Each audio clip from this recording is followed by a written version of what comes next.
una visión tecnológica amplia, no referidamente a las tecnologías de información y comunicación o la automatización de algunos procesos, sino en un sentido amplio, ¿no? Y decir amplio quiere decir también pensar la evolución humana en su relación con la tecnología, es decir, con las herramientas que le permite dar soluciones a distintas etapas de su vida. Y si hacemos esta retrospectiva histórica, podemos ver que ha habido cambios tecnológicos asombrosos, sobre todo en los últimos años, pero que la aceleración de estos cambios ha sido sustantiva en las últimas décadas, ¿no?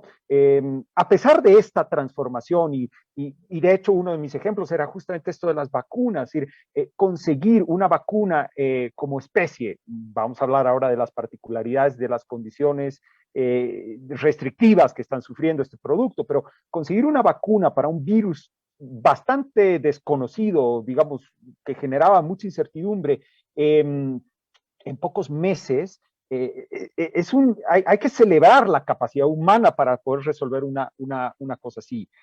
El problema no parece estar ahí, y alineo en la idea de la innovación y de la creatividad y de la colaboración. La gran mayoría de estas vacunas proviene de una colaboración entre conocimientos, experticias e inversiones de distinta naturaleza, sino parece estar justamente en los marcos de poder y en las relaciones que gobiernan el desarrollo tecnológico. ¿Sí? Entonces, creo que esa es una característica importante y siento que hay una coincidencia en este panel respecto a esta visión. ¿Sí? Entonces, no estamos alejándonos de la enorme potencialidad y la trascendencia que tiene la tecnología y las distintas tecnologías en la especie humana, sino más bien en estos órganos o estas entidades de gobierno, en la gobernanza tecnológica y en las relaciones de poder que están dominando estas gobernanzas. Dicho todo esto, hace poco un libro que recién salió, se lo recomiendo, es fantástico, El liberalismo herido, se llama, de José María Lasalle. Renata, que estás en Barcelona, y te lo puedes comprar, creo que lo han publicado en Barcelona, nos habla de una visión de que el liberalismo clásico ha perdido el rumbo. O sea, a pesar de toda esta asombrosa, digamos, relación tecnológica de la especie con su entorno, en realidad hemos perdido el rumbo, estamos como aturdidos frente a estas altas capacidades de resolver problemas, pero también un espectáculo de incapacidades de gestión del poder. ¿Sí? Entonces, ese es un tiempo de alta incertidumbre que, por supuesto, en la pandemia se nos ha ido acelerando. Bien, y en esta incertidumbre, las grandes ganadoras, Natalia ha sido muy elocuente y se ha adelantado y me ha robado una buena parte de algunos mensajes que yo tenía, pero fantásticamente bien hecho, es que quienes han ganado más han sido las grandes tecnológicas. Es decir, partiendo de las ideas, ¿no? Las ideas más cercanas, por ejemplo, a Alex Pentland, que es como este radicalismo hipersistémico, ¿no es cierto?, donde la tecnología y las corporaciones tecnológicas, las grandes corporaciones, van a proveer de soluciones sistémicas consistentes para todos los ámbitos de la vida. Y realmente se lo creen, o sea, gente en Facebook, en Google, en Amazon, están convencidos de esta visión hipersistémica desde la corporación. ¿No es cierto? Entonces se atribuyen esta capacidad de ser el sistema nervioso de la sociedad, de querer instalar una especie de regulación sistémica a través de estas empresas sobre todos los aspectos de la vida, desde los servicios públicos, el transporte, las elecciones, la provisión de servicios, el comercio y, por supuesto, la publicidad, ¿no? Que es fundamentalmente, en algunos casos, su manera de ganar más dinero. Entonces, esta idea va a ser muy importante. Debemos tener este concepto clave porque para entender al monstruo tenemos que saber cómo piensa y cómo actúa en consecuencia, ¿no? A su pensamiento.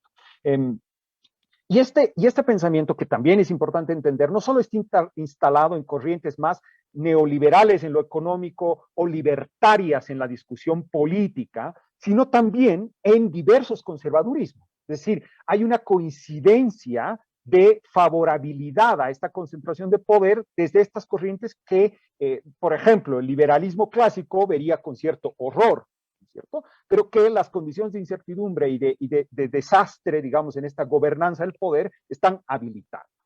Dicho esto, por supuesto que hay una crisis del liberalismo clásico, digamos, ¿no? Y por supuesto, los progresismos, que son varios, pueden también entrar en una especie de crisis para confrontar estas relaciones de poder, ¿sí?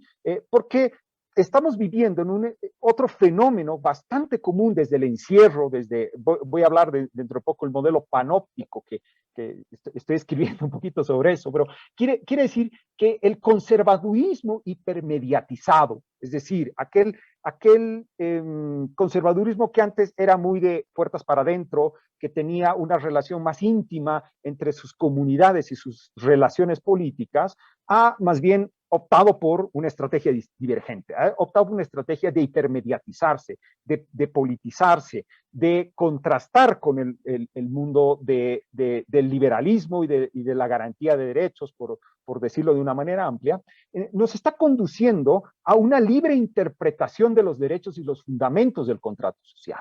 Esto yo creo que es importante entender porque hay una construcción social de los estados y hay una construcción del contrato social que está entrando en entredicho a partir de fundamentos que ciertos grupos asumen como válidos, ¿no? Y como es mi posición, yo la asumo como cierta. Y esto nos pasa para autoatribuirse derechos. Hay una cantidad de autoatribución de derechos, pero al mismo tiempo, desde los más megalómanos hasta los más inverosímiles, pero al mismo tiempo para la negación de derechos de los otros. Es decir, ¿cómo es posible que estas personas crean que tienen derecho a no sé qué, no sé qué, no sé cuál? ¿Sí? Eso no es un derecho. Entonces, esas bases de relativización de los derechos nos conducen a un conflicto y donde, por supuesto, quienes concentran poder, en este caso las empresas tecnológicas, el tema que nos convoca, pero muchos otros factores de concentración de poder tienen grandes posibilidades no sé si ganar la guerra, pero sí de avanzar en esta disputa. Dicho todo esto, para mí es muy importante partir hablando de la tecnología si es que entendemos la multidimensionalidad, la desigualdad. Y aquí podemos, Natalia ya de alguna vez lo ha hablado y seguramente Renata con esta visión desde la ideología de la educación es fundamentada en la idea de la disputa sobre las desigualdades. La desigualdad, por lo tanto, entonces es una consecuencia, ¿no es cierto?, de este modelo, pero al mismo tiempo se está comprometiendo sustancialmente en dos aspectos. Primero, la desigualdad extrema. No voy a repetir, y aquí fantásticamente Natalia lo ha descrito.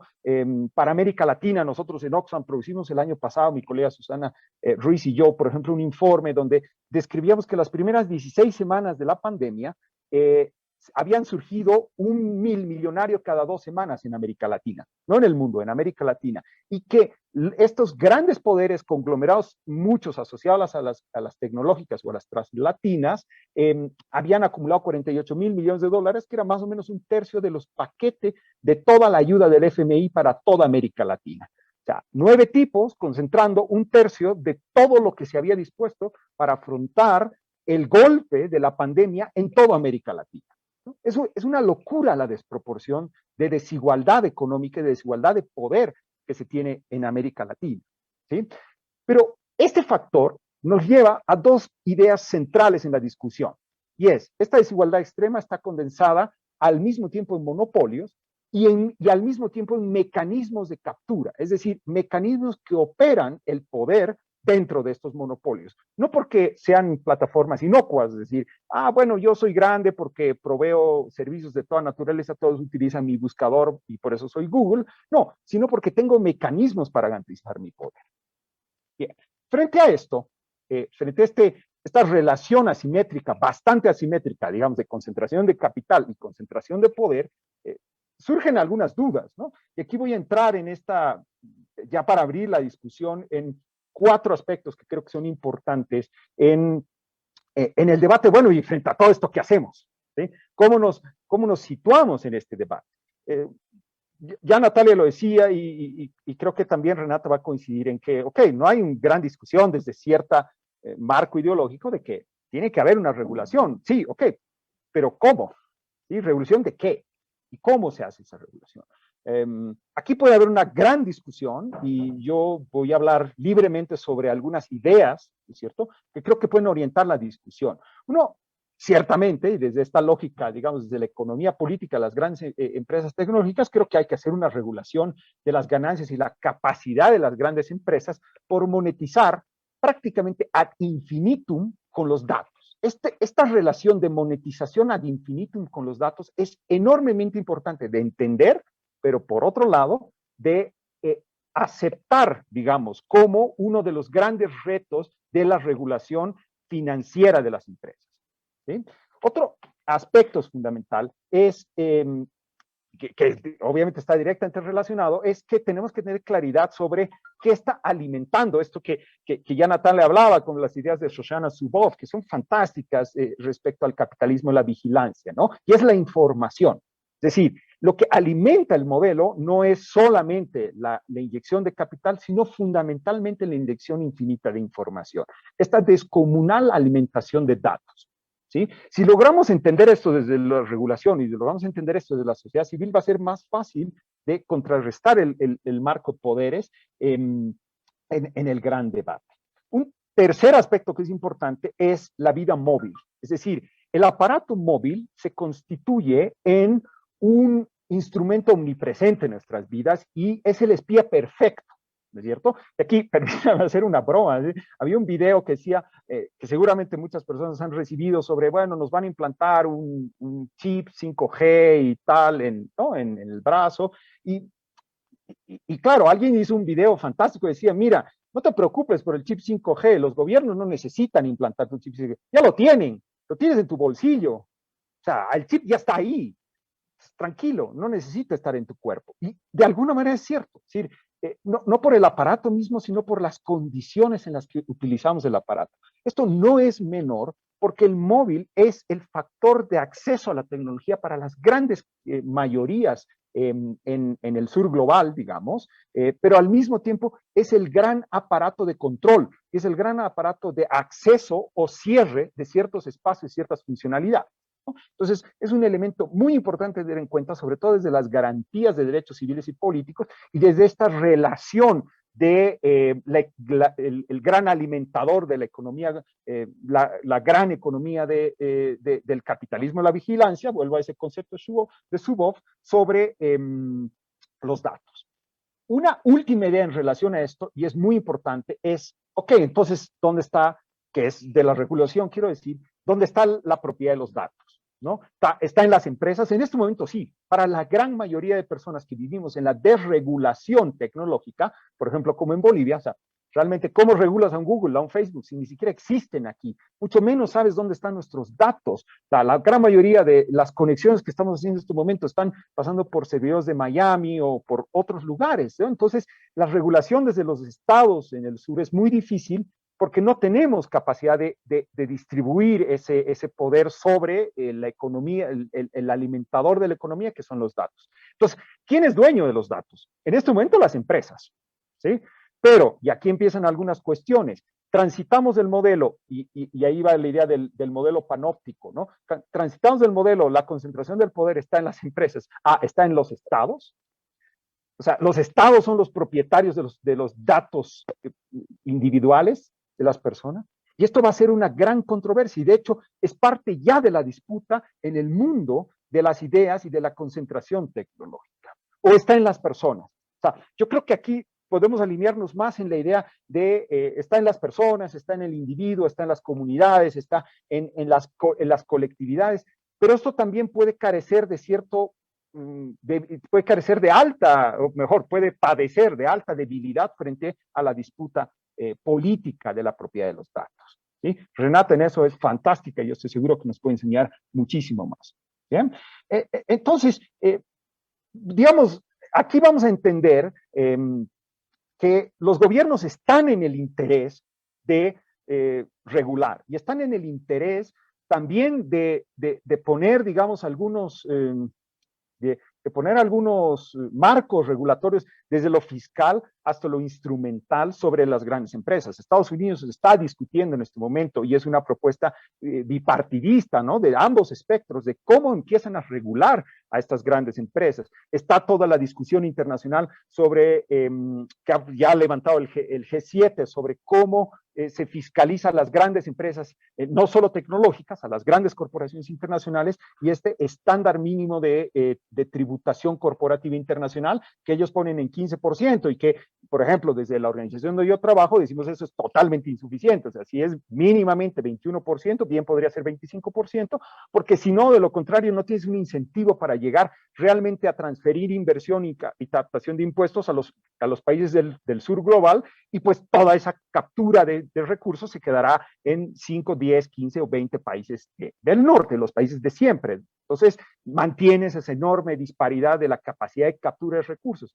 Cuando 400, 300 millones de personas en América Latina, 500 millones de personas en África, 600 millones de personas en Asia están proviendo de datos y de recursos a esta economía global todos los días, ¿sí? Entonces hay una enorme disparidad. Pero esto va a ser insuficiente y aquí cierro con esta idea provocadora, respecto del modelo panóptico. ¿Qué quiere decir esto? Y es que frente a esta verticalidad del poder, frente a esta concentración de monopolios, frente a esta automatización basada en datos y que empieza a generar ad infinitum una enorme o exponencial capacidad de captar datos, los gobiernos empiezan a tener modelos más ligados a la idea de China. Es decir, el Estado controla, el Estado regula, el Estado protege y el Estado otorga ciertas precondiciones de habilitación social para ver si estás dentro o estás fuera. O sea, ya no es la corporación, sino es el Estado. Y en ambos casos hay una dicotomía frente a las garantías de libertades y por supuesto hay una gran disputa respecto de quién va a ser garante de quién. ¿Sí? Es el Estado que regula las empresas. Ya, el modelo clásico te diría sí, pero podemos atribuir este modelo panóptico un ideal frente al modelo donde las empresas tienen total libertinaje para lucrar y ganar frente a las condiciones mínimas de regulación. Es complicado, es complejo, ¿sí? Y mucho menos donde nos situamos en países donde no estamos en la disputa global. Frente a esto, yo creo que hay que avanzar, y aquí me gustaría escuchar más de las propuestas y seguramente algunas preguntas sobre la tecnología para la gente. Es decir, ¿cómo salimos de esa disputa? Y yo siento que necesitamos empezar a discutir, además de estos grandes ejes geopolíticos y estas grandes disputas globales, en la relación tecnológica con la gente.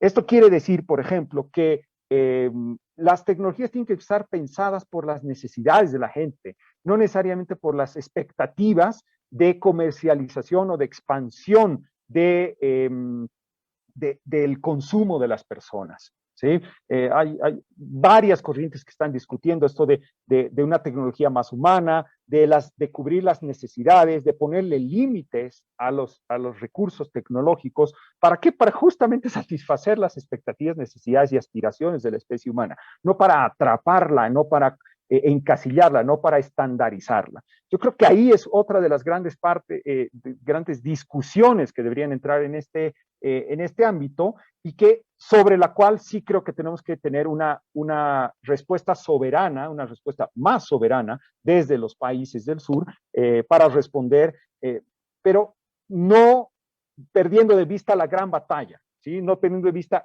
este funcionamiento de la economía global basada en estos datos que acabo de escribir. Quiero dejarlo ahí y espero, bueno, algunas preguntas y reacciones, por supuesto, el resto del panel. Muchas gracias.